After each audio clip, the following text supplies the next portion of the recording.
When I was offered this opportunity to preach for what was originally going to be 8 weeks, one of the first things I did was plan out my messages. And the way the schedule broke out, I saw right away that there was going to be, it broke into kind of 3 segments. There were 2 weeks at the beginning, then a 4-week Advent/Christmas, and then what was supposed to be 2 weeks at the end here in January. And I had 2 messages. One I had already done before and I wanted to do again. And there was another message I was really excited to give but hadn't had the opportunity. My first thought was, well, I'll do those 2 first, because that gives me more time to prepare for Advent and Christmas and all the other messages. And those 2 paired very well together.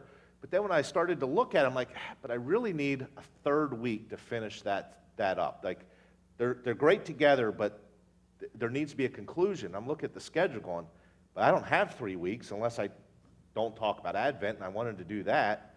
So I'm like, all right, well, I'll put them at the end, and we'll see what happens, and see if at the time, I didn't know if I was going to, fill this role permanently. That would give me the chance to do that 3rd week. Well, as you all know, I withdrew my name for consideration here because I didn't feel called to preach every week, but as God would have it, He opened up this opportunity for me to give this 3rd message and allow me to really conclude what we've been talking about. Anytime I start to write a sermon, the first thing I do is I will pray, Lord, give me the words you want me to say. And Sunday morning, before the last song, before I come up here, I always say kind of the same thing. Lord, let my words be your words. Now, if we think back over the sermons this entire month, I think it's clear God has been at work here, and it's His words you're hearing from all of the speakers. Brian kicked it off on New Year's Day talking about new beginnings. He talked about the history of the church and how years ago you guys were in a fairly similar situation than you are right now. Attendance was down, searching for a new pastor, but the church stuck together, rebuilt itself, rebuilt the numbers, kept the faith, and now here you are in a similar situation.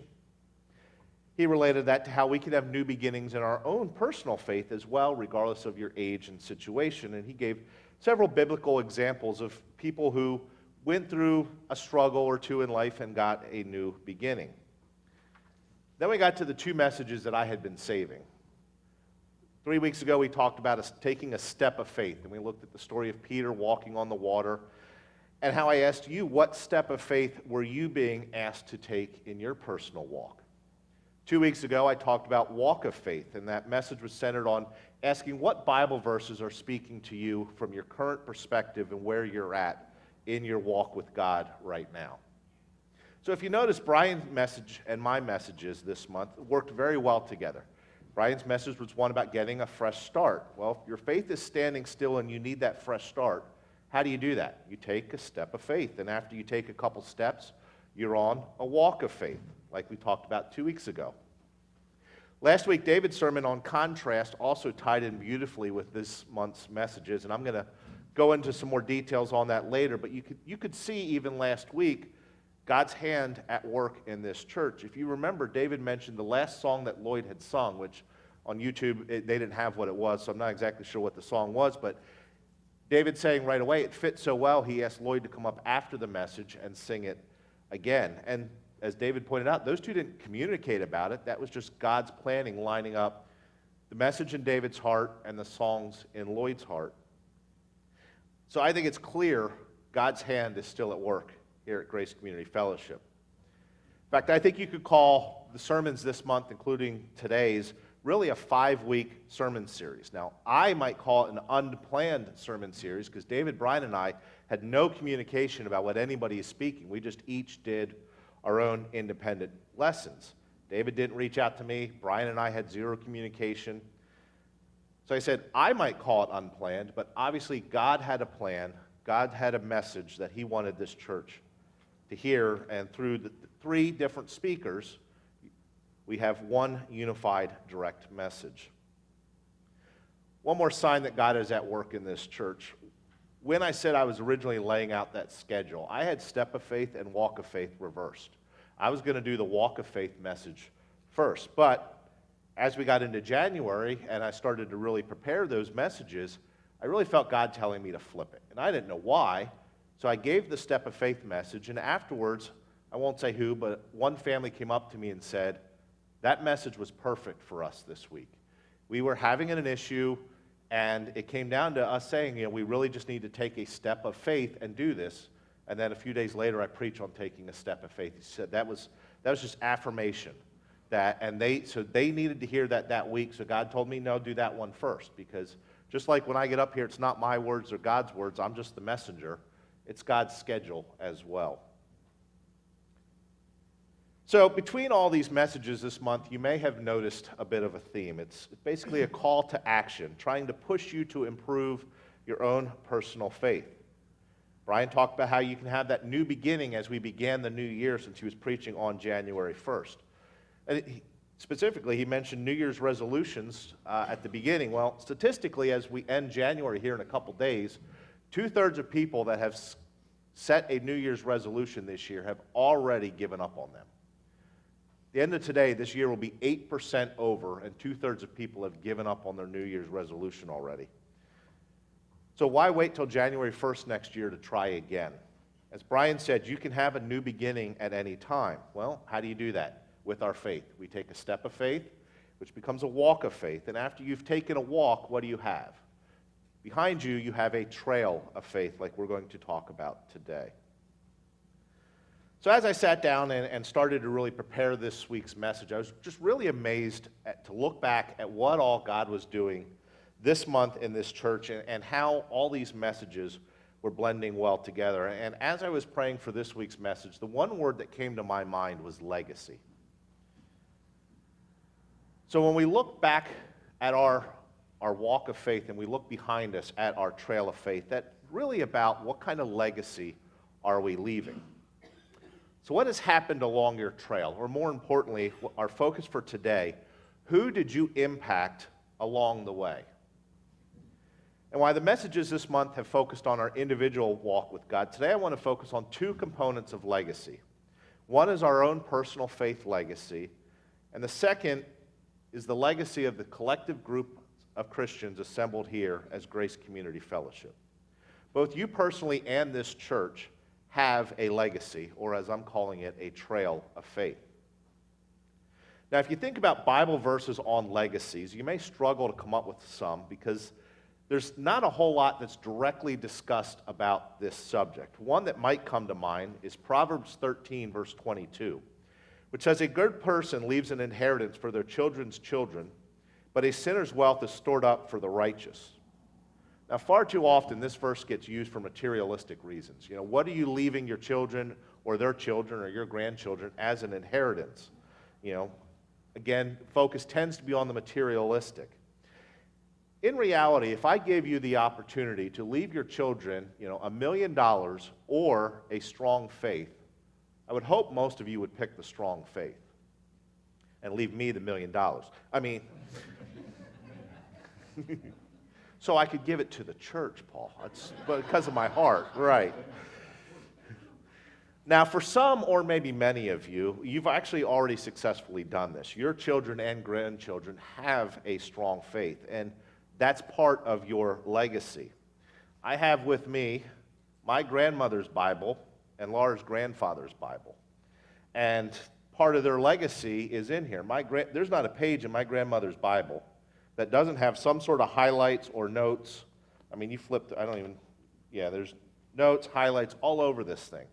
Because she had a very strong faith, and she passed that down to her children, including my mom, who passed that on to me. That's part of her legacy. I do believe there's a better verse than that Proverbs 13 verse to talk about our faith legacy. The final 12 verses of the Bible come from Revelations 22, 10 through 21. The Apostle John wrote the book of Revelation, which is describing a vision given to him of the end times from an angel that came to visit him. Now, we don't have time to look at every verse in this passage, but this is a great passage to consider our legacy because it talks about that second coming, where everything's going to end. And so we look back as we are judged, that we'll talk about in a second. So I want to start with Revelations 22, verses 10 and 11. Then he told me, "Do not seal up the words of the prophecy of this scroll, because the time is near. Let the one who does wrong continue to do wrong. Let the vile person continue to be vile. Let the one who does right continue to do right. And let the holy person continue to be holy. A quick observation here. Notice the one that does right is separate from the one that is holy.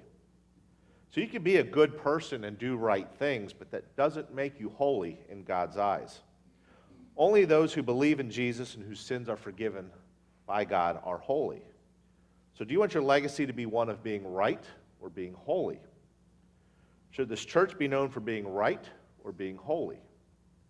I heard a comedian one time say at his wedding date, his father told him, listen, you can have one thing in your marriage. You can either be right or you can be happy. And he said, I've been a happy, happy man for a very long time. Question for us, though, is do you want to be a good person, a right person, or do you want to be a holy person? Now, prior to those comments here in our verses, the angel tells John, do not seal up the words of the prophecy of this scroll. That simply means don't keep this knowledge secret. Tell the world this good news. This is similar to Jesus' call at the Great Commission. Go tell the world. Then when we continue in verse 12, Jesus speaks directly to us. Now, if you have a red letter Bible, verses 12 through 16 of this passage are in red because it's Jesus speaking. Now, this book is written 60 years after Jesus ascended into heaven, but here he is speaking directly to John through this angel. One commentator I read said that it was as if Jesus picked up the pen and wrote these words in verse 12, which says, look, I am coming soon. My reward is with me, and I will give to each person according to what they have done. That's our trail of faith he's talking about. What have we done along the way? Now, every one of us will potentially be judged twice at the second coming. When we think of being judged, we often think of the first judgment. There are two options to this judgment, eternity in heaven or eternity in hell. Here in verse 12, Jesus tells us about the second judgment for those that end up in heaven, the rewards of heaven. This is what Matthew references in Matthew 6, 19 and 20 when he wrote, do not store up for yourselves treasures on earth, where moth and vermin destroy and where thieves break in and steal. But store up for yourselves treasures in heaven, where moth and vermin do not destroy and where thieves do not break in and steal. Paul mentions our heavenly rewards as a crown, and he mentions this several times in his writings. For example, 2 Timothy 4:8 that says, now there is in store for me the crown of righteousness, which the Lord, the righteous judge, will award me on that day. And not only to me, but also to all who have longed for his appearing. James also mentions this heavenly crown in his book, James 1, verse 12. He says, blessed is the one who perseveres under trial, because, having stood the test, that person will receive the crown of life that the Lord has promised to those who love him.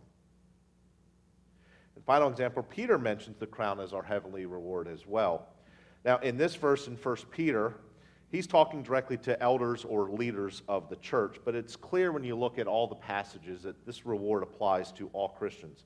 So Peter in 1 Peter 5:4 says, and when the chief shepherd appears, you will receive the crown of glory that will never fade away.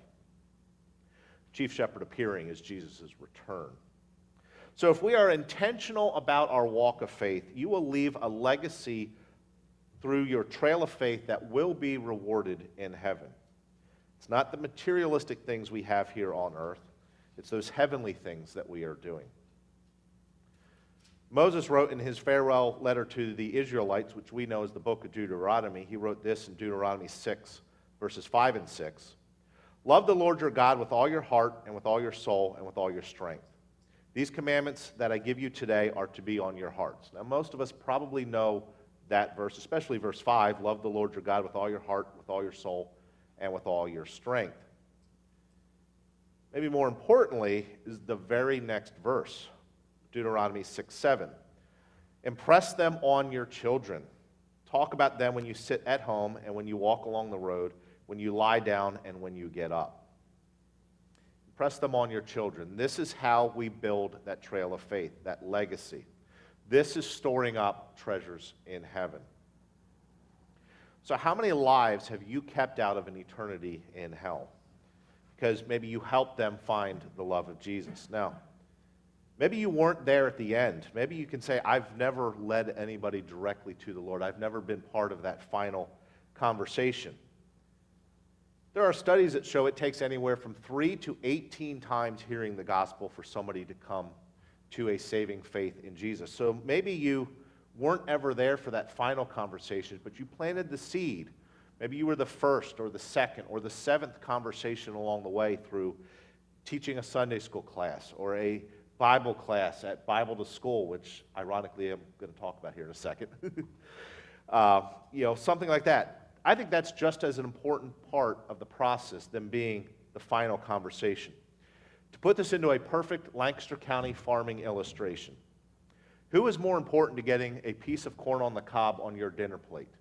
The farmer that pulls the cob off the stalk or the farmer that put the seed in the ground? I'd say they're both important. You don't get either. You don't get that corn on your plate without either of the farmers. So it leaves us to ponder this question. As you are walking through life and experiencing your faith, are we bringing others along with us? Does our trail include a line of people? Ray Boltz came out with the song Thank You in 1988. The lyrics of the song go like this. I dreamed I went to heaven, and you were there with me.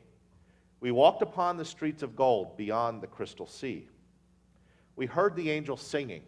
Then someone called your name. You turned and saw this young man, and he was smiling as he came. He said, friend, you may not know me now.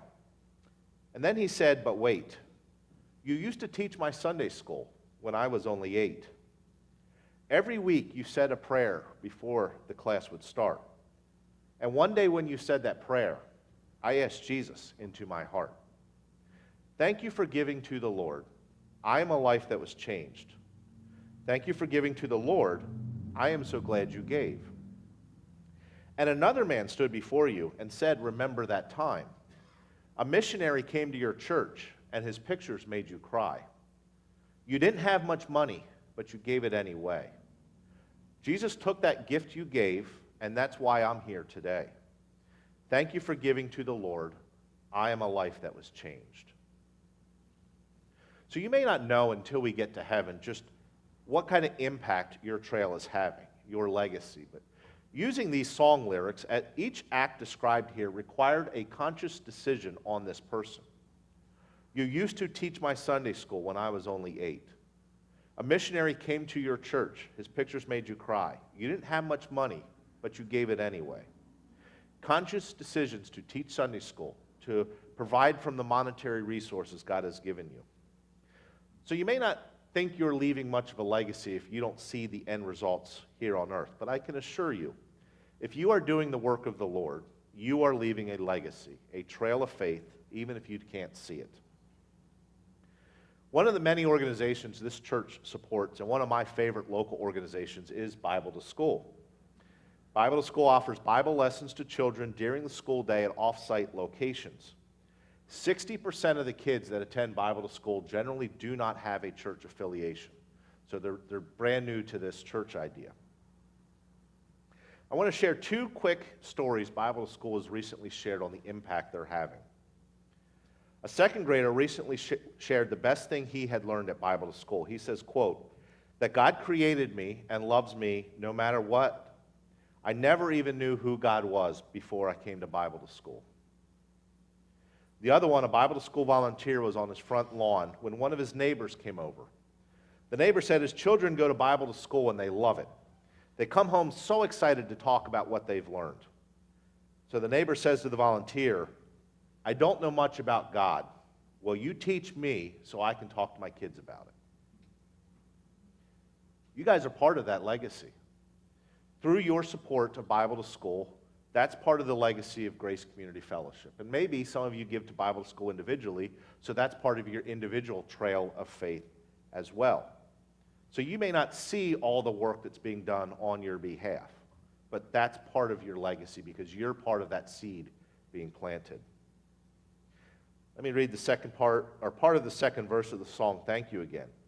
Jesus took the gift you gave, that's why I'm here today. Thank you for giving to the Lord. I am a life that was changed. That could be you. That second grader may come up to you in heaven and go, thank you, I'm here partially because of you. There could be other people that come up to you in heaven that you never met, but through your support of other organizations in Africa or Asia or wherever, come up to you and go, I'm here because of you.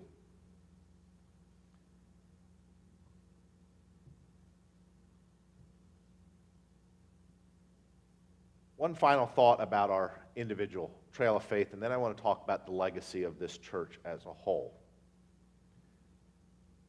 What can you do to be more intentional about your trail of faith? Can you continue to provide monetary support to Bible school and other missions organizations? Absolutely.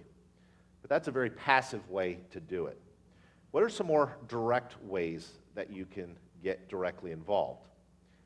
So I came up with a very short list of just 3 things to consider that may work for you. And I'm not suggesting you have to do all 3. Maybe one of these resonates more with you than another. First of all, volunteer with an organization. Don't just give money to it. Can you use some of your time to help a local missions organization to advance their mission? Find some other ways to just help people. Is there a widow that needs her leaves raked up out of her yard? Is a new neighbor moving in? Can you help move furniture, paint a bedroom? What can you do to find ways to help people? And number 3, and probably the most important one in my book, be more intentional about having conversations with friends, coworkers, neighbors, etc. They may not all come up to you and go, like the Bible to school volunteer with a neighbor and go, can you teach me more? But find ways to bring it up when you're having conversations with these people. Amber, we sang that song where it says, I will make room for you to do whatever you want to. So live that line out, and you will have a strong trail of faith. Now I want to shift to talk about the trail of faith of this church as a whole. A 2021 study from Lifeway Research, based on data from 36 denominations, found that in 2019, 4,500 churches closed in the United States. A little over 3,000 were started. So there was a net loss of 1,500 churches in 2019 here in the United States. Now, the numbers for 2020 or more recent have not yet been released, but I would imagine with COVID and all those situations, the number of churches closing increased and the number started decreased. So the gap, the net loss, probably got wider. Again, that's my assumption. I don't know for that for sure. I have to admit, when Laura and I first got connected to this church and I started to learn about it, and attendance is down and stuff, I'm like, uh-oh, is this church one that needs to close? They just haven't accepted that fact yet. Do I want to get involved with a church that's dying? That was one of my fears. Now, like I said, we've only been a part of this church since November. Arlene, it was 1949, you said you moved here and got connected. So she probably knows this church a little bit better than I do. She's got 74 years of experience, and we have 3 months.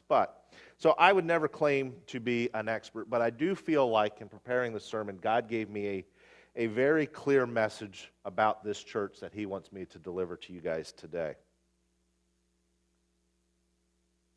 So here's what God was putting on my heart. This church will not be one that ends up on the list of churches that close in the near future. This church will be rebuilt. It's going to be an integral part of this community. You're going to show them what grace means. You're going to impact the community, and you will build a strong fellowship here. Like Brian said in his New Beginnings message, this church has been through this before and survived. God's message to you today is you will survive this downturn as well. You will thrive again. God is not done with this church yet. Now, how do you blend the two together? What can you do to improve your personal trail of faith while also improving the trail of this church? You have to look forward. If you look around, there's a lot of empty seats here today. Don't think about the people that used to sit in those seats. Think about the next person to sit there. Brian, 2 weeks ago, you mentioned 11 or 12 years ago, you and Dennis having a life-altering conversation right up here. Think about the next person that's going to come up here to this spot and have a life-altering conversation. Start praying for that person now. Now, like almost every church I've been to, you guys might as well have assigned seats because you sit in the same spots every week. And so do we. That's become our spot, the second row back on the outside. I get it. Now, next week, our seats are going to be empty. Don't think about, wow, I missed the Swars. It's who's going to be in those seats next. Maybe it will be your next pastor's family that takes those seats. Maybe it's going to be a family that's hurting, that's here looking for answers. Every week I've been here, that room up there is dark. The nursery is empty. It's not being used. There's no one up there looking down on me while caring for infants. Be praying for the first Sunday that room is needed again, and that room is used again so that a baby is cared for up there while the parents are down here learning the truth of God. I believe God's message for you today is those things will happen again. Someone's going to occupy our seats. You will find the right pastor. You will use that nursery again. So my question for you is, what part in that will you play? Most of those people that are going to come aren't going to just show up. They're not going to just walk through the door.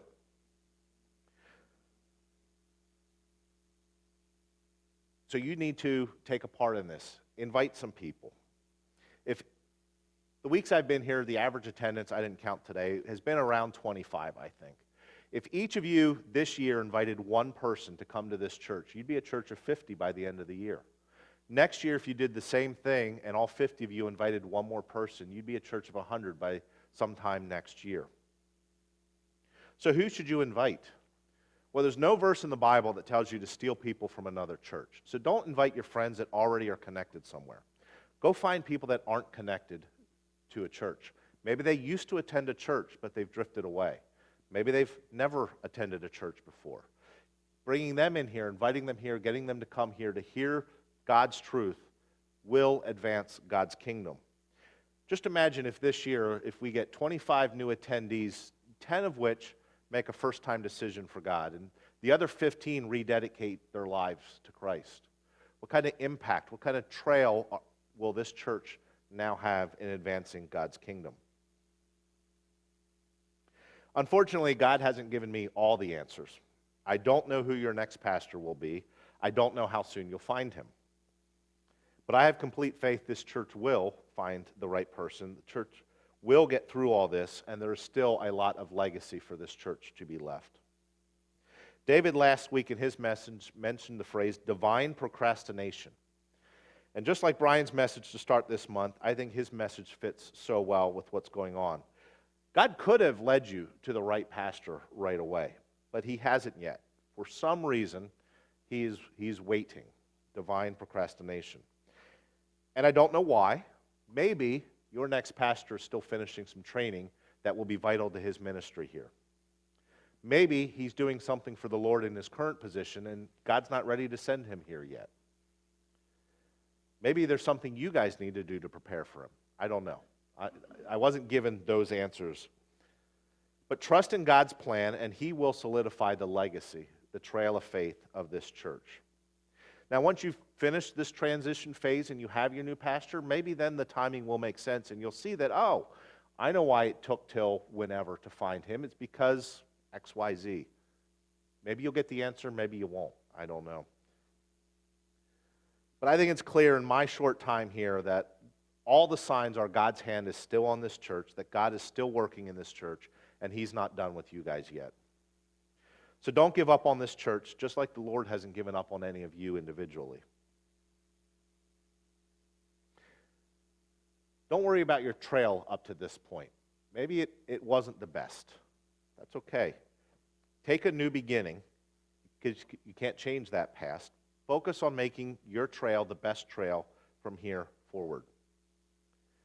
We had looked at those verses from Revelation earlier today, and the entire book is really the story of God's ultimate victory. God wins in the end, and ultimately that is our legacy, our trail of faith.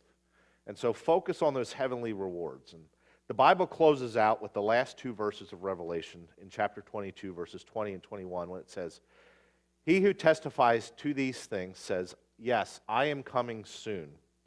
Amen. Come, Lord Jesus.' The grace of the Lord Jesus be with God's people. Amen.